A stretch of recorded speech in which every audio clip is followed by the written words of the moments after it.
Vamos a esperar un ratito que se sume más gente y vamos a dar inicio. Gracias a todos los que se están sumando.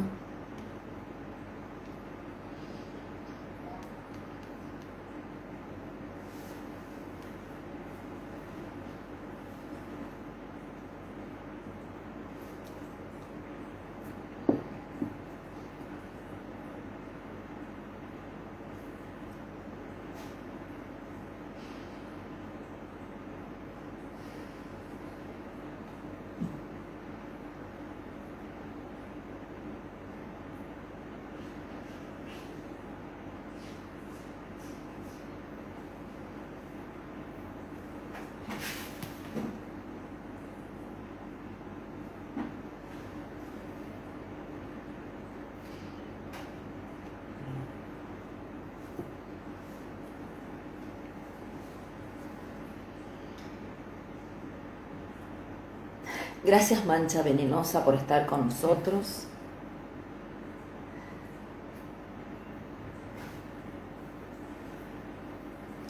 Gracias, Ana Carolina.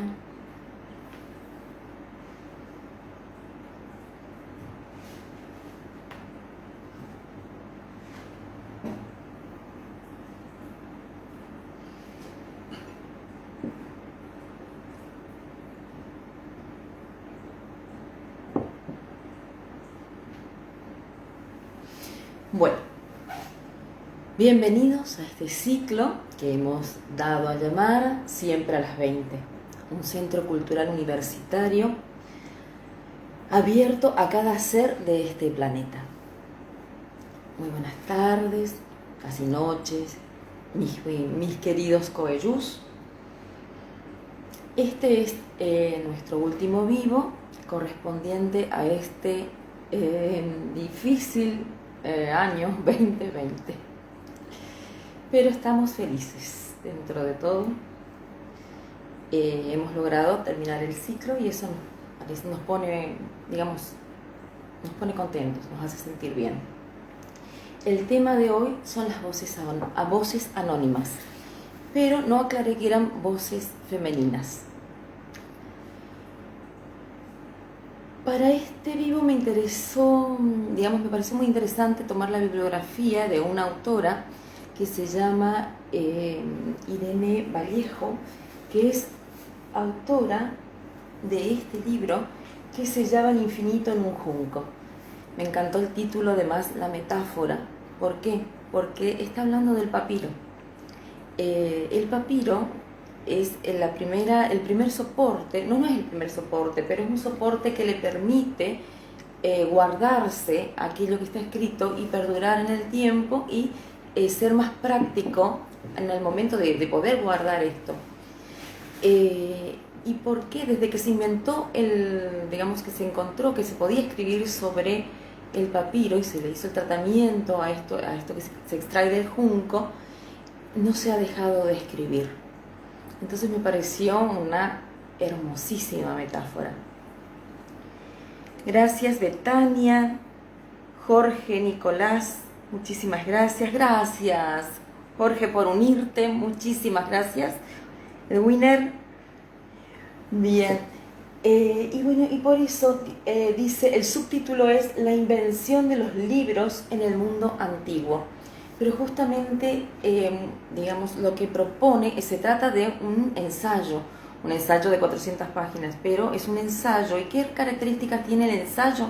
Que está fuertemente documentado, es decir, tiene una base científica, pero utiliza los recursos estilísticos de la literatura, de los cuales hemos hablado en el transcurso de todos nuestros vivos, que tienen que ver con qué, con impactar en las sensaciones, en las emociones del lector. Y bueno, yo como lectora, realmente a mí me impactó muchísimo lo que estaba leyendo, descubrí muchas cosas, aprendí muchas cosas. Bueno, en este año aprendí muchísimas cosas y me encanta aprender, soy una persona muy curiosa y me gusta muchísimo esto de saber, de entender de qué vienen las cosas, el devenir de las cosas. Bueno, les voy a hablar un poquito de Irene. Irene Vallejo, acá en la contratapa dice, es de Zaragoza, nació en 1979, estudió filología clásica, lo cual me parece maravilloso.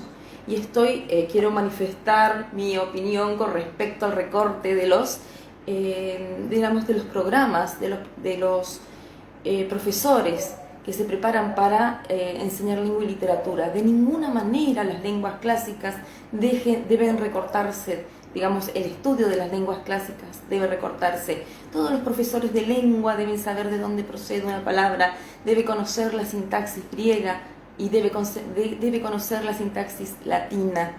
No me parece suficiente con que un profesor estudie la historia solamente, porque no somos profesores de historia, somos profesores de lengua y literatura, ¿sí? Entonces creo que es fundamental esto del recorte y de precarizar la educación de las personas. Me parece ir hacia la decadencia. Bueno, ya dicho esto, continúo con Irene Vallejo. Irene Vallejo entonces nace en Zaragoza en 1979, estudió filología clásica y obtuvo el doctorado europeo por las universidades de Zaragoza y Florencia. En la actualidad lleva a cabo una intensa labor de divulgación del mundo clásico. Yo creo que entender el mundo clásico y hacerlo de una manera amena, como lo hace Irene Vallejo, es muy relevante, porque lo puede entender cualquiera y puede entender por qué estamos parados donde estamos parados, o vamos hacia donde vamos, o entender que tenemos que parar para ver hacia dónde vamos y elegir mejores caminos. Colabora con el diario Heraldo de Aragón y El País Semanal. De su obra literaria destacamos las novelas La luz sepultada, El silbido del arquero, y ha publicado ensayos, libros infantiles y las antologías Alguien habló de nosotros, El futuro recordado. Recogen sus artículos periodísticos, porque ella tiene una editorial en un diario que se llama El Heraldo. Bueno, ¿qué me interesó de esto? Justamente que defiende las voces femeninas que a lo largo del tiempo han quedado sepultadas, porque, bueno, la historia la escriben los que ganan, y generalmente son los hombres los que, digamos que han tenido el privilegio de vivir fuera de los muros. La mujer intramuro, los hombres fuera. Pero esto no quiere decir que las mujeres no hayan tenido una relevancia importantísima, porque son las mujeres las que transmiten la lengua materna y la que educan generalmente a los hijos. Entonces, por ejemplo, en la época de los griegos era fundamental que una mujer tuviera una muy buena educación, una muy buena preparación, pero se limitaba al hecho de educar a esos hijos que sí iban a ir fuera de los muros y iban a participar de las discusiones públicas en el ágora. Algo cambió, digamos, a mí, bueno, en cierta parte del ensayo,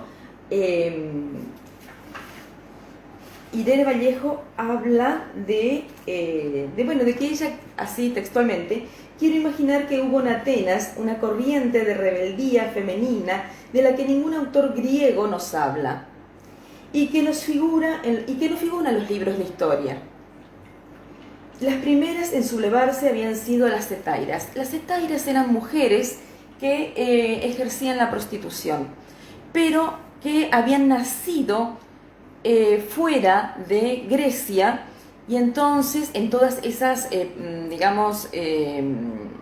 marchas, digamos, de los griegos, en las conquistas de Alejandro Magno, y bueno, eran mujeres griegas que habían quedado fuera de Grecia.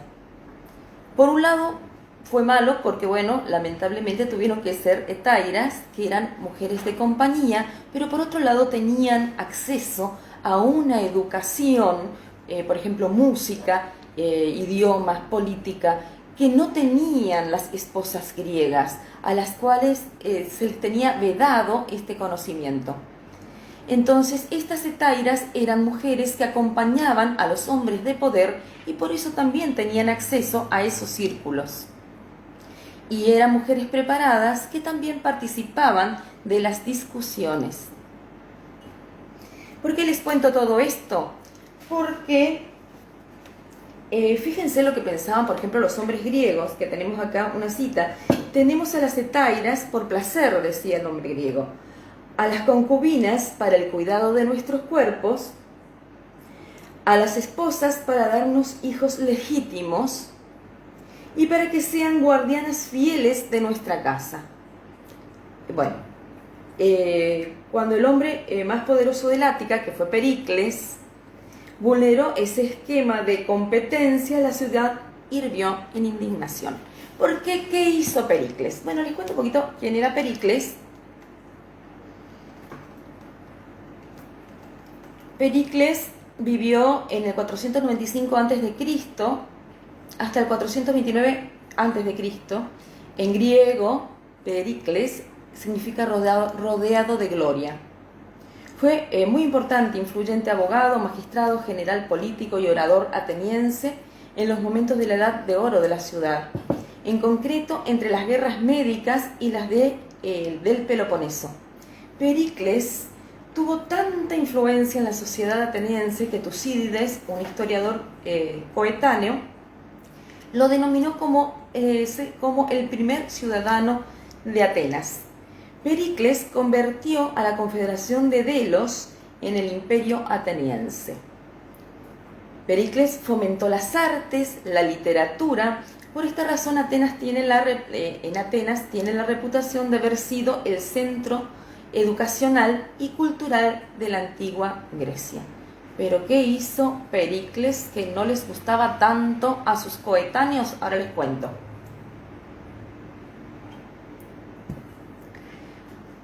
Rocofus, muchísimas gracias por unirte. Dani, Sotelo, muchas gracias. Laura, muchísimas gracias. Ariel, te agradezco muchísimo que estés hoy con nosotros. Bueno, lo que hizo Pericles fue que dejó a su mujer por una hetaira. ¿Se imaginan el revuelo? Pericles estaba casado con una mujer apropiada a su linaje, madre de sus 2 hijos, pero la convivencia era difícil y él rompió su matrimonio para unirse con Aspasia, una hetaira nacida en Asia Menor. Casi 5 siglos más tarde, el historiador Plutarco transcribe una retahíla de insultos contra la subversiva primera dama ateniense, tomados de textos de la época, donde se tachaba de impúdica, concubina con cara de perra y mujer de burdel, entre otras lindezas, dice acá Irene Vallejo. Durante la mayor parte de nuestra historia, el matrimonio ha sido, ante todo, una institución económica, una fusión de intereses compartidos. ¿Y qué pasó con Pericles? Se quedó con Aspasia por una razón muy ridícula, que fue el amor. Pericles, en cambio, escogió a Aspasia, una extranjera con mala reputación y sin pedigrí, dice acá, por un motivo absolutamente ridículo, como les decía, el amor. Plutarco dice que los ciudadanos contemplaban boquiabiertos como al volver del ágora, es decir, de ese lugar donde se discutían cosas tan importantes y estaban reservadas a los hombres, cada día la abrazaba y la besaba dulcemente, lo cual les causaba mucha ira a los otros griegos. Y tal como lo cuenta Plutarco, entendemos que era esa exhibición de amor conyugal, era en Atenas del momento una escandalosa amoralidad o inmoralidad. Bien, podemos imaginar a los ciudadanos atenienses rezongando y riéndose de las perversiones de su líder. Si ya era bastante estúpido estar enamorado de su mujer, demostrarlo en público rayaba la obscenidad. Muchos pensaban que corrían malos tiempos y recordaban con nostalgia un pasado más sano. Lo que no se decía de Aspasia, porque siempre se decía solamente lo malo, es que la inteligencia de Aspasia ayudó muchísimo a Pericles en su carrera política.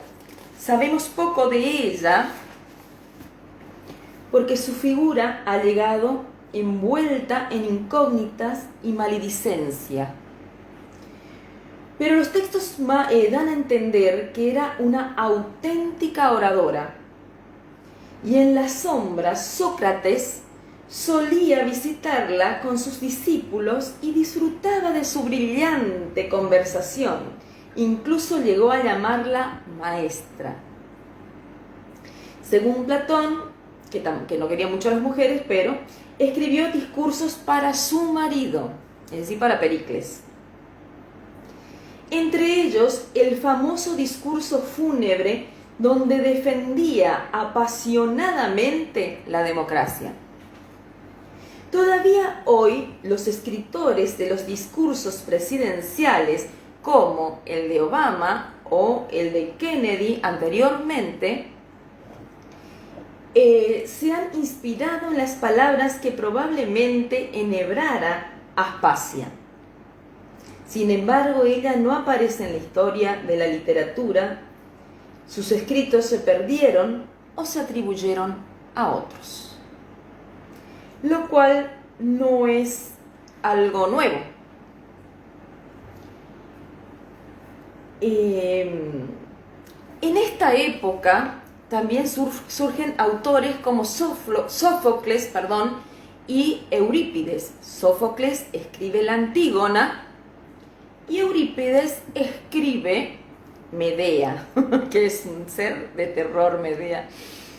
Mujeres de carácter, antítesis, bueno, porque Antígona en realidad quiere hacer algo bueno y Medea descarga toda su ira, su odio, su enojo contra los hijos de un esposo que la abandona. Bueno, vamos a leer pequeños fragmentos de las dos obras. Bueno, Antígona, les cuento un poquito de qué va la historia. Antígona entierra a sus hermanos. Resulta que Antígona es la hija de Edipo. Edipo tiene cuatro hijos, 2 mujeres y 2 varones. Antígona es la antítesis de su hermana, que es absolutamente sumisa. Y bueno, esos 2 hermanos se supone que tenían que suceder a su padre en el trono y tenían que alternar el poder. Pero uno de ellos no quiso, entonces se enfrentan bélicamente y se matan. ¿Qué es lo que hace Antígona? Antígona entierra a su hermano en contra del edicto del rey, que era Creonte. Tras la muerte de Edipo, Eteocles y Polineses heredan el reino de Tebas con la condición de que gobiernen alternativamente. Cuando llega el momento de que Eteocles ceda el poder, a su hermano se niega, lo que lleva a Polineses a formar un ejército después de que sus hermanos se matan. Después de esto, los 2 hermanos se matan.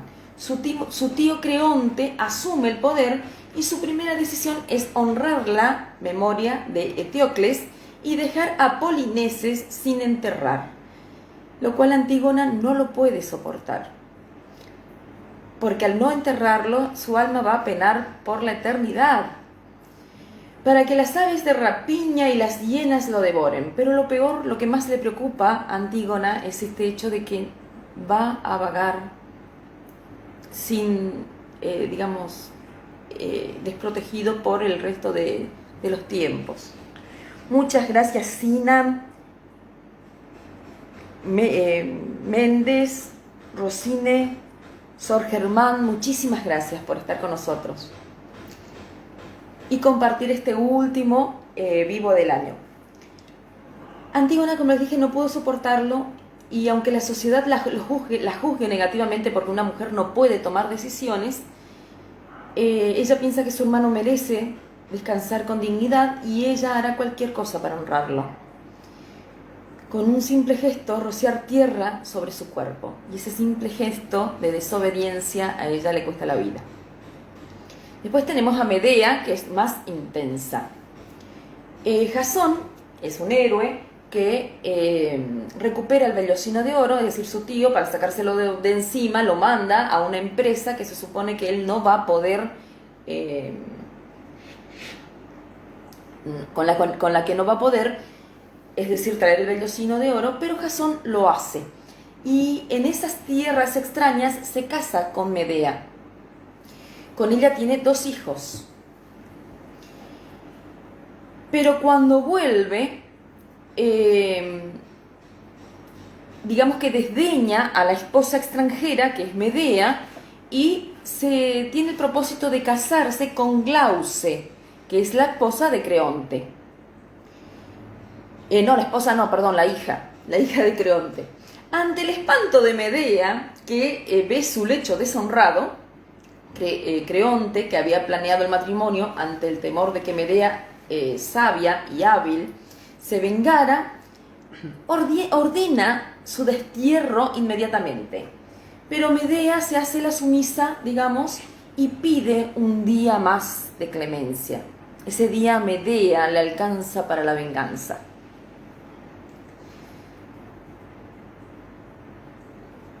Ese plazo lo aprovecha para hacer unos regalos a Glauce. Una corona de oro y un peplo. Peplo es una especie de túnica que se usaba antes del siglo V, que llevaban las mujeres, que causan la muerte por el simple contacto. Glauce muere de manera horrible, y describen así la muerte. No se distinguía la expresión de sus ojos ni su bello rostro. La sangre caía desde lo alto de su cabeza confundida con el fuego, y las carnes se desprendían de sus huesos como lágrimas de pino bajo los invisibles dientes del veneno. Esto es lo que nos cuenta Eurípides, esto escribe. Es una obra teatral. Tras perpetrar este horrible crimen, Medea mata a sus propios hijos. Un horror. Termina la obra con Medea subida en el carro de Helios, que era el sol, con quien ya tenía pactada su ida a Atenas, para evitar las iras de la familia de Creonte y de su propio marido Jasón, al que increpa desde el carro. ¿Qué mujer en esa época levantaba la voz a su marido? Pero evidentemente había mujeres que desobedecían, porque están reflejadas en la literatura, lo cual quiere decir que existieron. Oh niños, cómo habéis perecido por la locura de vuestro padre. No se hace cargo ella de la muerte de los hijos, sino que lo culpa a él de haberla hecho perder la razón y matar a sus hijos. Pero no los destruyó mi mano derecha, no, sino tu ultraje y tu reciente boda. Bueno, entonces lo que nos muestra es que durante la época de Aspasia hubieron ciertas libertades, y bueno, como les digo, influyó mucho en su esposo y su esposo en la cultura, y entonces surgieron autores como Sófocles, que escribe la Antígona, y Eurípides, que escribe Medea. Muchas gracias, Karina, Alejandra, por unirte, Adriana Lucía, Almirón Morales, Pictulio Pérez, muchísimas gracias por acompañarme.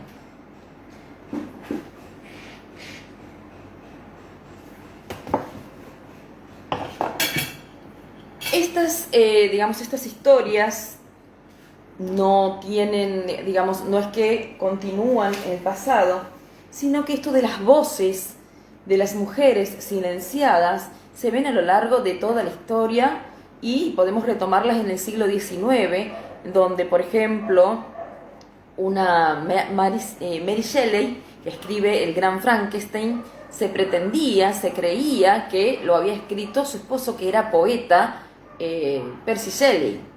Y no fue así. En el siglo XIX las mujeres tenían, para poder mostrar lo que hacían, usar un seudónimo de varón, o cuando aparecía la palabra anónimo, significaba que era un texto escrito por una mujer. Esto de que las voces de las mujeres no son oídas, aún continúan. Y hoy teníamos la visita de Brian Valverdi, que es un tallerista muy joven, que escribe muy bien, que ha participado de distintos eventos literarios y ha ganado premios, que escribe para un periódico en Ensaladas. Él es villavistense, pero como estamos haciendo el taller a distancia, participa del taller literario Coello. Y él escribe un cuento que se llama 27 horas. El cuento dice así: me intimida con la mirada, salgo del bondi apurada, leo en mi celular los mensajes de mamá mientras pienso, papá seguro me va a pegar. Mamá escribiendo, ya son las 11, ¿por dónde andás? Papá seguro me va a pegar, está enojadísimo. El tipo me persigue. Es el cazador obstinado detrás de la presa. Me intercepta e intento evitarlo. Cuando en el asiento de atrás me había susurrado lascivo: qué lindas gambas tenés, quisiera hacer esa pollerita. El tono amenazante de la aseveración me había producido un escalofrío. Ya es tarde, pero debía terminar mi trabajo final. Ojalá que esté bien. Las calles están más oscuras. Allá más lejos hay unas luces. Mi mejilla sobre el frío del vidrio me devuelve a la realidad. Las manos me transpiran. Pronto tengo que bajar. Ya es tarde. Mi papá está enojado y mi mamá preocupada. No debí sentarme en el asiento trasero del colectivo. Algo frío y punzante recorrió mi rodilla hasta levantar mi pollera y pienso: no grites. Déjate tocar o te mata. El pánico late en mi cuello. Papá está preocupado, por eso me va a pegar. Mamá asustada y mi teléfono sin crédito. El chofer mira por el vidrio retrovisor. Disfruta del espectáculo, ajeno a los acordes de la novena sinfonía de Beethoven que resuenan aleatoriamente en la radio y acentúan el drama del increscendo. El bondi acelera. Mi cara rebota contra el vidrio, mientras sus dedos se introducen entre mi ropa interior y penetran en mi intimidad. Intento no pensar en lo que me está sucediendo. Gonzalo, mi novio, mira mi foto y recuerda el dulce perfume que llevaba la última vez que nos vimos. Papá espera sentado en el sillón, ansioso, con la hebilla del cinto para destrozarme la jeta. Luisa pasea el perro por la esquina, a la vuelta del colectivo donde estoy siendo ultrajada. La veo con su saco gris y su pantalón verde agua. Papá mira a la ventana con furia mientras mamá reza las plegarias que le enseñó la señora Luisa. Más fuerte y más profundo siento sus dedos dentro de mí. Me lastima, me somete. Luisa junta la caca del perro con una bolsa de plástico. Gonzalo, mi novio, me recuesta suavemente. Ahonda en mí mientras me acaricia y dice palabras tiernas a mi oído. Me pierdo en sus besos y en la voz de Ed Sheridan. Siento vergüenza, siento los dedos del desconocido y el asco se traduce en náusea, la sensación de ser abusada, repulsión, impotencia y miedo. Papá sigue enojado, agarra el teléfono, lo veo. También veo la cara del colectivero que observa por el espejo, se ríe cómplice, satisfecho. Gonzalo me marca el celular y me pregunta si estoy bien. No estoy bien. No tengo señal para contestar. Mamá llora y papá la reta. El colectivo dobla la vuelta de la esquina y es ahí donde estaba Luisa, mi abuela adoptiva, con su perro. Dejo la bolsa con caca ahí, sola, al lado de una flor. Supongo que a la flor le molesta el olor. Colectivero maldito, hombres hijos de mil puta. Ser mujer en esta sociedad es una reverenda mierda. ¡Qué asco! Me odio y los odio. Martín, mi hermano, me había dicho que no provocara con esas polleritas cortas porque parecía una puta. Los hombres son hombres y si te ven y los calentás, aguantate. Te morís por puta porque casi todas son iguales. Ya no siento. Me arde el cuerpo de la bronca y a él de la calentura. Giro la cabeza, una mirada de placer descarado me hace sentir aún más humillada. El colectivo salta a los lomos de burro y el burro del colectivero frena de golpe para alzar a otra chica. Es la próxima, pensé. Luisa olvidó la caca del perro junto a la flor, así como el colectivero deja a propósito a este hombre solo en el colectivero conmigo. Se acerca la chica al asiento trasero. Veo próxima mi parada. Paso por encima del tipo sosteniéndome de los hierros gruesos para no caerme. El colectivo para. Luisa cruza la calle para agarrar la bolsa de plástico. Mamá llama a la policía y papá le pega para desahogarse. Gonzalo sale a buscarme desesperado. Tengo miedo de ser mujer. Mi hermano juega a la play para no sentir el mundo de porquería que nos rodea. Me intimida con la mirada. Salgo del bondi, apurada leo en mi celular los mensajes de mamá mientras pienso, papá seguro me va a pegar. Mamá escribiendo. Ya son las 11, ¿por dónde andás? Papá seguro me va a pegar, está enojadísimo. ¿Qué noche más oscura y densa? Tengo un plan.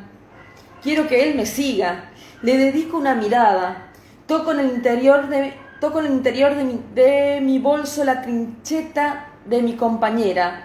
Papá golpea a mamá, gritos y llantos atunan la casa. Luisa recoge la caca, su perro se suelta, lo atropella un colectivo. Luisa gime de dolor. Gonzalo se lleva las manos a la cabeza. Martín pierde la partida del free. El tipo me sigue. Lo excito con mis piernas, lo provoco. Quizás lo malinterpreté. Mamá está abatida. Papá recibe a los policías. Él viene detrás de mí. Tengo ya la trincheta en la mano. Me toma del hombro, volteo, intento clavar el arma, forcejeamos, y una puñalada mortal atraviesa mi pecho. El tipo corre, sobre las baldosas corre sangre feminicida. Gonzalo, mi amor. Casi inconsciente escucho que el tipo me dice, perforada, morite por puta. Muero lentamente cada 27 horas. Bueno, ¿por qué tomé este cuento para terminar, este ciclo? Porque esto sucede. A las mujeres les pasa. No digo que a los hombres no, pero cada 2 hombres que mueren son 7 las mujeres que mueren. Y que creo que tenemos que reflexionar sobre cómo elegimos a las personas que nos acompañan, sobre el hecho de cuidarnos los unos a los otros, de respetar las diferencias. Todos tenemos derecho a ser diferentes. Gracias, Fernanda, por unirte. Dice tremendo, y es así. A veces la realidad es tremenda. Muchas gracias, José, por unirte. Buenas noches, dice. Buenas noches, José, muy amable. Y fíjense si es cierto esto que sucede. Esto está extraído de un artículo periodístico sacado de un periódico que existe realmente, que es Página 12. Salir a chinear. Dijimos en el encuentro anterior que se puede escribir sobre distintas cosas, no hay temas mayores ni menores. Esto es un fragmento del artículo periodístico. Salir a chinear se llama. 2 niñas wichí fueron violadas por más de un hombre el último fin de semana en 2 pueblos cercanos del oeste de Formosa, donde el chineo es una práctica habitual y en algunos parajes hasta sistemática, realizada, según denuncian desde la comunidad, por varones criollos, pudientes o pobres, que salen a ramear de los pelos a una chinita. Una chinita es una jovencita aborigen puber, que seguramente les gusta. Y bueno, y violarla entre varios. La impunidad y el miedo protegen a los agresores antes que a las víctimas, que muy pocas veces pueden completar las denuncias, y en menos casos aún, estas denuncias llegan a convertirse en casos judiciales. ¿Por qué tomé todo esto? Porque también son voces anónimas, voces femeninas que son calladas, como han sido calladas las voces de las mujeres a lo largo de de la historia. Recién en el siglo XX y en el siglo XXI hemos ido adquiriendo algunos derechos que nos han costado sangre, dolor y lágrimas.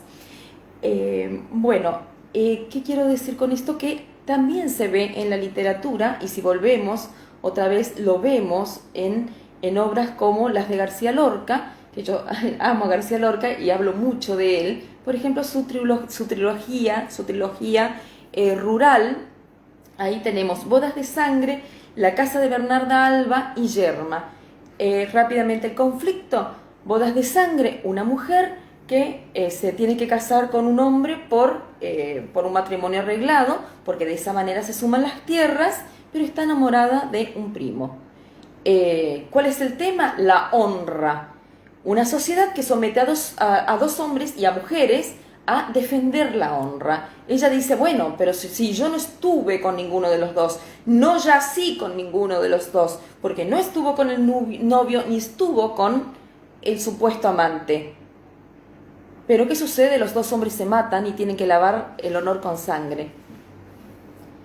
Entonces ahí vemos el peso sobre la mujer, es decir, el hombre que tiene muchos hijos está bien visto, la mujer es una ramera. Ramera, les cuento rapidito, significaba las mujeres que se prostituían en algún momento en Roma y se llamaban rameras porque ponían un ramo de flores ahí y eso significaba que eran mujeres que ejercían este oficio. La casa de Bernarda Alba son 5 mujeres que se enamoran, 5 mujeres, una madre, 5 hijas y una empleada, que muere el padre, y ya cuando muere el padre, las 5 hijas o toda la familia tiene que hacer un duelo de 6 años. En esos 6 años, la más grande, que tiene 40, envejece, y todas envejecen. El tema es que esas mujeres no son dueñas de su suerte, no son dueñas de elegir, y la única que transgrede, la sociedad la castiga, que es Adela, la hija más joven, que se atreve a tener amoríos con Pepe el Romano y termina suicidándose. Pero no es algo que se pueda decir. Entonces la madre lo que dice al final es, Bernarda dice, silencio, mi hija ha muerto virgen, silencio. Y yerma, la palabra yerma significa estéril, como si una mujer que no tiene hijos no es una mujer útil para la sociedad. Pensemos simplemente en la Madre Teresa de Calcuta, que no tenía hijos de su cuerpo, pero realmente, me saco el sombrero. Cecilia, muchas gracias Cecilia Morales, que también es integrante del taller literario Coellú, por unirte. Bien.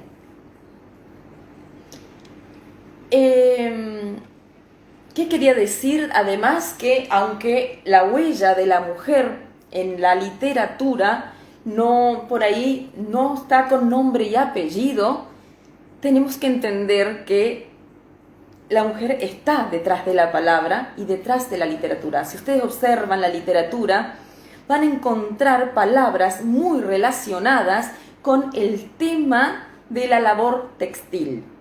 Entonces esto lo plantea Irene Vallejo en su ensayo, es muy verosímil, muy creíble que la mujer haya difundido la palabra en todos los encuentros, y en estos encuentros de costura especialmente. Fíjense todas las palabras que tienen que ver con la literatura y que tienen una similitud con esto de la labor. Decimos el nudo del cuento, el desenlace del cuento, decimos el entramado. En griego, texto significa entramado, no entramado de hilos solamente, sino que es la metáfora, entramado de ideas. El entramado de ideas forma el texto. ¿Y cuál es la condición fundamental del texto? La coherencia. Bien. Otras palabras, urdir una historia, el hilo conector. Se dan cuenta que detrás de esto de la palabra, y estudios de neurociencia, dice que mientras las mujeres hacemos uso de digamos, 32.000 palabras más o menos, los hombres usan 15.000. Y bueno, y fíjense que algo tiene que ver esto. De alguna manera nosotras, aunque sea intramuros, hemos ido marcando de alguna manera el curso de la palabra, el curso del lenguaje, el curso de la historia, de la literatura. ¿Y por qué tenemos que atender a la literatura? Porque según Piglia, ¿qué dice Piglia? Que hay veces que las obras que están escritas por los que ganan o por los que pagan no dicen toda la verdad.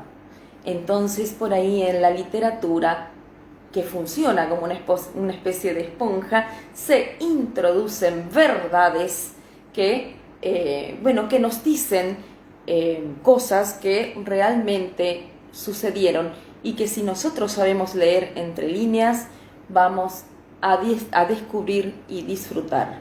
Y también vamos a entender, porque todo autor es el reflejo de su época y muestra de alguna manera las inquietudes de su época. Por eso tomé también el cuento 27 horas, para que no piensen que solamente el malestar de las mujeres nos preocupan a las mujeres, también les preocupa a algunos hombres. Bueno, para dar... me gustaría, Fanny Chiro se unió, muchísimas gracias Fanny, también es parte del taller literario Coellú, escribe precioso. Bueno, para despedirnos de este año y para despedirnos también, nosotros hacemos a fin de año una muestra donde integramos, donde mostramos, salimos a la comunidad. Lógicamente este año va a ser de manera virtual, entonces queremos hacerle la invitación. Si esto les gustó, soy Adriana Linares, coordinadora del taller literario Coellú, uno de los talleres literarios del Centro Cultural Universitario, el cual está, cito, en Córdoba 794, el cual es dirigido por la profesora Fernanda Tocalino, que el día de hoy nos acompañó. Muchísimas gracias Fernanda, y siempre nos acompaña. Y todos, el Centro Cultural Universitario, queremos invitarlos a la muestra final del taller Coellú, el cual tendrá lugar el día jueves 10 a las 18 horas a través de la plataforma de Zoom de la Secretaría de Extensión Universitaria Delegación Corrientes. Quiero agradecerles muchísimo por acompañarnos, por apoyarnos en este ciclo. Espero les haya sido de mucha utilidad y además les haya gustado, porque nosotros también hemos crecido muchísimo y hemos aprendido muchísimo con ustedes. Dice Willy, bravo, bravo, gracias Willy, gracias José, como te quiero. Que sigan estos vivos el año que viene, nos piden. Bien, gracias. Para nosotros consideramos que ha sido un año difícil, pero justamente por eso también un éxito, dadas estas circunstancias que nos duelen a todos. A pesar de todo eso, seguimos juntos, escribiendo, compartiendo y resistiendo. Un gran abrazo, gracias por estar y hasta el próximo año, si Dios quiere. Estamos muy, pero muy, muy agradecidos. Sí, deben seguir estos vivos, dice Fernanda Tocalino. Gracias Fernanda, un abrazo gigante para todos.